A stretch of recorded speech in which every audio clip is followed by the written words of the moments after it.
All right, welcome back to Mr. Martin's Math Corner. This is 3.4 Solve Systems by Substitution. Today we're going to get back into some properties of equality, and we're going to solve a systems algebraically instead of graphically, and we're going to use the substitution method. Okay, so let's go ahead and get into our things to know. All right, this is printed out for you on your notes. But these are just some kind of steps that are useful to us as we approach these types of problems. The main thing that we want to take note of here is we're going to have these types of solution sets. Remember, we always have some special cases going on. We might have a single solution, a no solution, or infinite many solutions, so that's something we want to take a look for. And the other part that we want to take a look at is there's three different types of systems that we're going to see based on how they're presented to us, and I'm going to run through each of those types for you. So I hope that you'll just refer to this list as you go through these problems, and then the more practice that you do, these will kind of become second nature for you. But there's only 4 of them here, and we just want to work smarter and not harder. Alright, so let's take a look at the first type. Okay, if we went back, actually the first type is where both equations are already solved for the same variable. So if we take a look here in our system on both sides, they're both already solved for y. Okay, so both of them are already solved for the same variable. Okay, so what we can do with these is we can actually set these equal to each other, because this is saying y is equal to this and y is equal to this. So if y equals y, then this expression equals this expression. So let's go ahead and do that here. So I'm going to set this up. Negative 8x plus 7 is equal to my other expression down here, 6x plus 7. So remember, when we got a variable on both sides, we want to move the variable term first to one side. I'm going to do the opposite of negative 8x and add this 8x to both sides. Those will go away, and I now have 7 is equal to 14x plus 7. Then we can move our non-variable term to the other side by doing the opposite of positive 7, which is minus 7, and now we get 0 is equal to 14x. Okay, so we're going to divide both sides by 14. 0 divided by 14 will actually be 0, so we get x is equal to 0. So now that we found the solution to x, we can use that x value and plug it into either one of these equations and find our remaining y value. So I'm just going to use this first one up top. So I got y is equal to negative 8. But instead of putting this x, since I already know what x is, I'm going to substitute that value in, and then I'm going to solve. So y is equal to negative 8 times 0 is 0, and then we get 0 plus 7 for positive 7. Okay, so now we found our x value and we found our y value, so we got x is equal to 0, so that is our 0, and then we have y is equal to 7. That is my ordered pair. This is the ordered pair, that is the solution set that will satisfy both of these equations and give us true statements. And then if you always want to double check, you can plug these values into both equations and see if you get something true. Okay. Alright, I want you to pause the video, try this one on the right. It's exactly like the one that I just did, so see if you can get the same solution that I get. Alright, good work. Hopefully you got 3, 3. Okay, I went ahead and set them equal to each other, so I was able to solve for x, and then I got a value of 3. I plugged that into the x of the first equation right here. Remember, substitute using parentheses and then just evaluate like you did with orders of operations. You should have got 3, 3. So this is it for type 1. If both of your y's or both of your x's are completely by themselves, set those equations equal to each other. All right, let's move on to type number 2.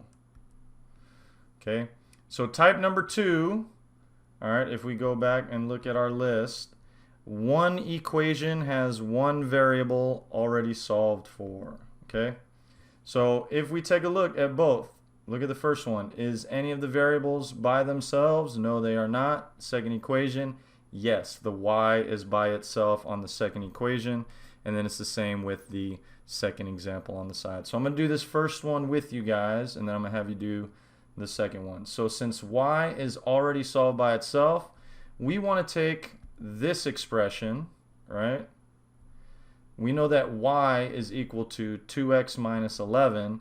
We want to plug this into this y value here, so that way our equation gets down to one variable, and you'll see what I'm talking about when I do that right here. So we just start rewriting this equation.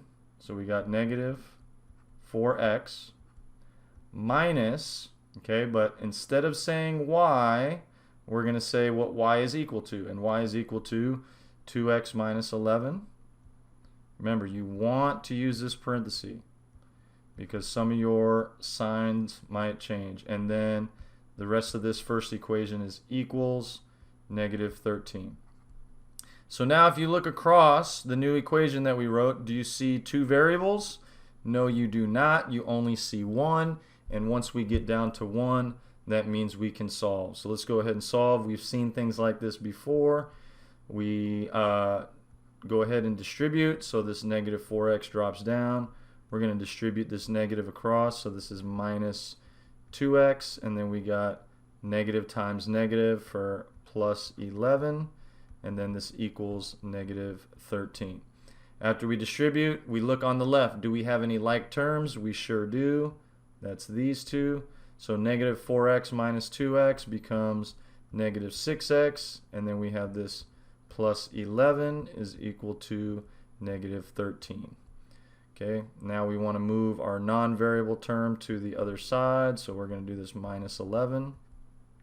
And we get negative 6x is equal to negative 13 minus 11 for negative 24.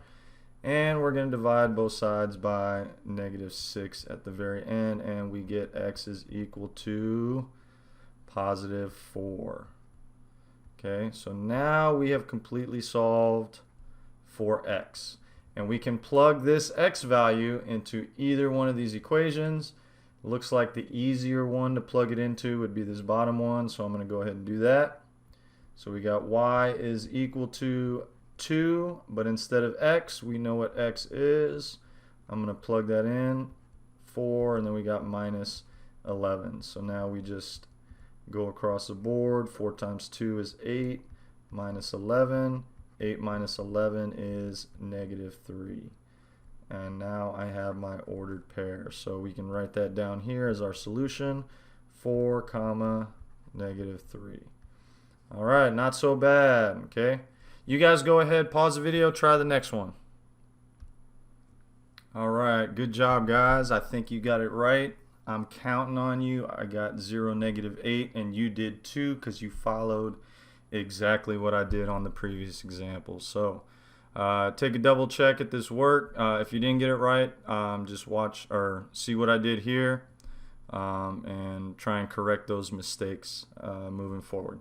All right, so we also have some special cases that are going to pop up for these type 2s where one of the equations is already solved for a variable. So if you took a look here, y is already by itself on each of these. Okay, so let's take a look at what happens with these special cases. All right, so I'm going to plug this expression that y is equal to into the y value of this first equation. So I write this out, negative 6x minus 2 times, always in parentheses, equals negative 4. Let's drop this negative 6x down. We're going to distribute this out. Negative 2 times negative 3 is a positive 6x. And then we got negative 2 times positive 7 for a minus 14 is equal to negative 4. Okay, then negative 6x plus 6x. Remember, we want to combine like terms on each side. So on the left, these are the like terms. On the right, that doesn't have any like terms. So negative 6x plus 6x is 0, and we end up with negative 14 is equal to negative 4. Uh-oh, the variables disappeared. Where did they go? Okay, remember, this is something you want to look for. If those variables disappear, then we look for true or false statements. Is this a true statement? No, this is false. And if we have a false statement, that means we have no solution. Okay, so you can write no solution, or if you wanted to go set notation, you could do the empty set. Okay, so that is one type that we might see. Let's take a look here at the other one. I'm going to plug this in. Maybe some of us are already guessing what the next one is going to be. We got 21x plus 3. This is going to be negative 7x minus 16. And then we got equals negative 48. So 21x minus 21x. Oh, you probably see it already. 16, 32, 48. So minus 48 equals negative 48. These combine and become 0, and we get negative 48 equals negative 48. Variables are gone. We got a true statement right here. This is what we are looking for. This means all real numbers. So any combination of values, I should say, will work for this system. Any x, y ordered pair would work. So remember, false statement, no solution. True statement, all real numbers. Don't just write false or true. Make sure you indicate, hey, all real numbers or no solution. All right, let's move on to type 3. Okay, but before we do, I want to backtrack to this real quick. The third type. This is where neither equation has a variable solved for. Okay, and then there's this special little hint. If neither of them has the variable already by itself, you want to look for a variable first that has a coefficient of positive 1. If you got something that's already got a positive 1 in front, use it. If you don't have a positive 1, look for a negative 1. Use it. If not, then we got something else that we want to talk about, and I'm going to show you guys that right here. Alright, so we are on type 3, okay? Let's take a look. Equation 1. Do we have any variable completely by itself on one side? No, we do not. Equation 2. Do we have a variable completely by itself on one side? No, we do not. Let's go back to that hint. Do we have a variable with a coefficient of 1, positive 1? Yes, this x right here has a coefficient of positive 1. So what I want to do is I want to rewrite this equation and get x by itself. Okay, so I'm just going to write this to the side. I'm going to move this negative y to the other side by adding y to both sides. Oops.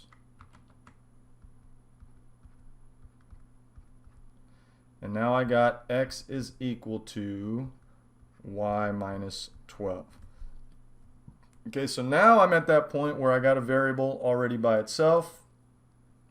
And this is the expression that I'm using, this y minus 12. Okay, I'm going to use this since I manipulated the bottom equation. I have to substitute this expression into the equation I have not used yet, and that is going to be this top one. So let's start rewriting this. We got 3, but we stop at the x because we know what x is equal to, and that is y minus 12. And then we got plus 2y equals negative 1. Do you notice how if you look across, we are now down to only one variable? That is hugely, hugely important because you can only truly solve once you're down to one variable. Alright, so let's go ahead and distribute this out. We got 3 times y, which is 3y. 3 times negative 12 is negative 36, I believe. And then we got this plus 2y equals negative 1. These are my like terms. I want to combine those. 3y plus 2y is a 5y. This negative 36 is just going to come down. And then we got negative 1 here. I want to add 36 to both sides. And I get 5y is equal to 35. And then I'm going to divide both sides by 5. And I'm going to get y is equal to, what is that, 7? Okay, correct me if I'm wrong, but I do believe it's 7. All right, now that I found this, I can plug this into either the first equation, the second one as it looks right here, or I could even do it right here. Either way is fine. Let's go ahead and just plug it into this second one. It looks pretty easy. So we got x minus 7 is equal to negative 12. So x minus 7 equals negative 12. We want to add this 7 to both sides. And we get x is equal to negative 5. Alright, now we got that ordered pair. Let's put it as an ordered pair because we always do that. So negative 5 comma 7. Boom. Alright, that is it. Okay, this one, however, I'm going to walk you through just the decision making part of this, and I'm going to have you pause the video and complete it yourself. You kind of want to take a look because I know you guys don't like working with fractions.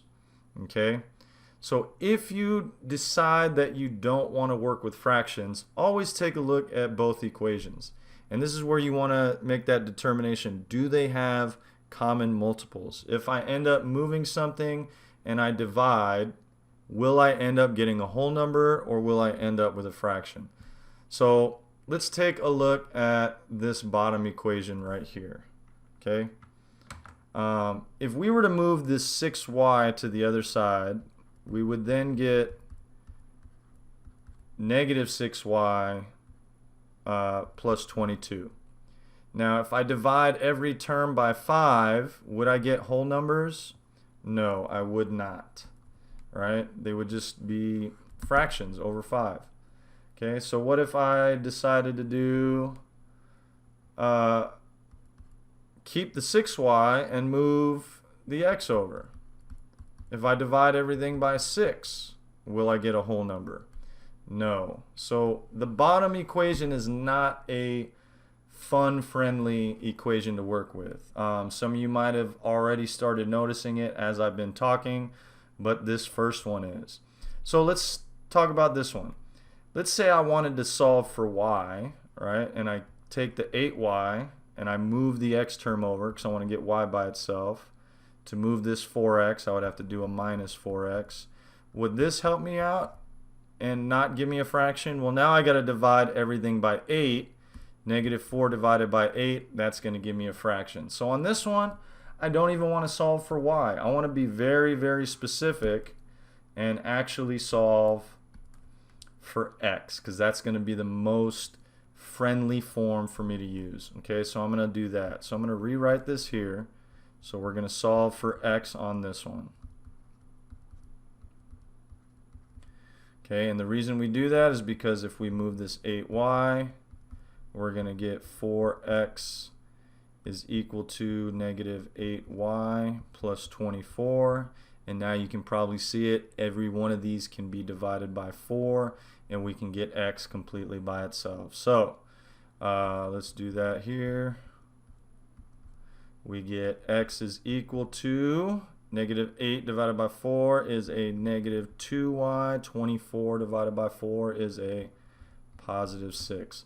All right, I'm going to let you go ahead and finish the rest. Remember, this is our expression right here.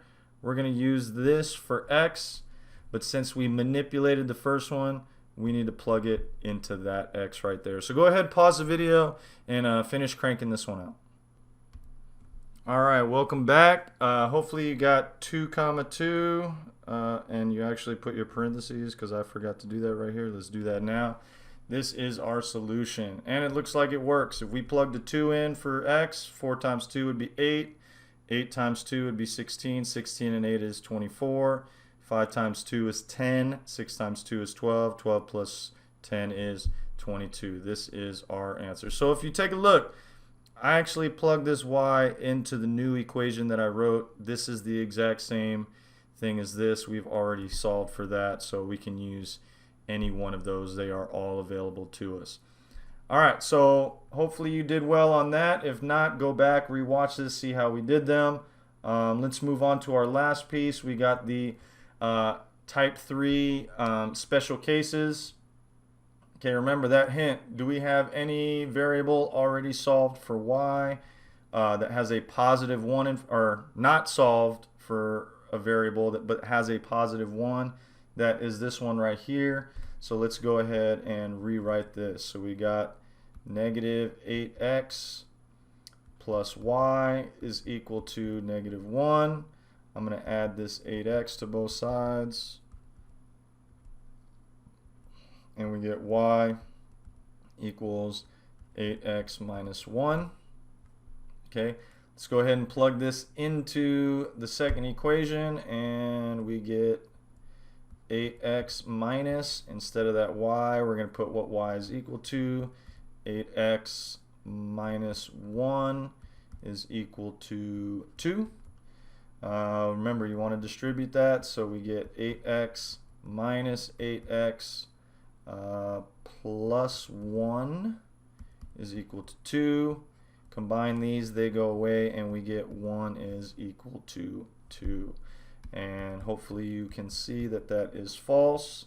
So we're going to have no solution.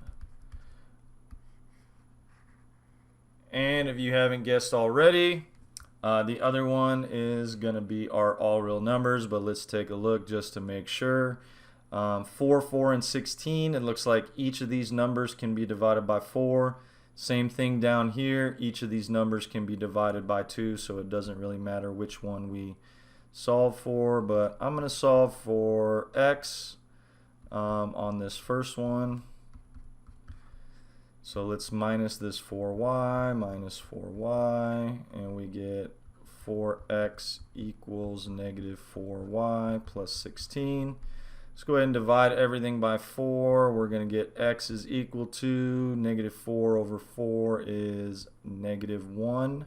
And 16 divided by 4 is positive 4. So let's plug this into our second one. Remember, this is that expression we're using for x. We're going to plug that in right there. So we got negative 2 times negative y plus 4 minus 2y equals negative 8. Remember, always look, are we down to just one variable? We are. We can actually solve. We are moving in the right direction. Negative 2 times negative y is a positive 2y. Negative 2 times 4 is a minus 8. Then we got minus 2y equals negative 8. These are our like terms. That gives us 0. So we get negative 8 equals negative 8, and this is true. I already predicted the future. I am omniscient, all-knowing, all real numbers. All right, very good. So that wraps it up. That is substitution. These will take some practice. It's all just that solve an equation skill set that we built a few lessons ago. Remember, please reach out for help if you don't know anything. Ask a teacher, ask a friend, ask a parent, ask a sibling. You know the deal. You know the drill. This is how we do it every single time. I had a blast making this video for you. I know you had a blast watching it.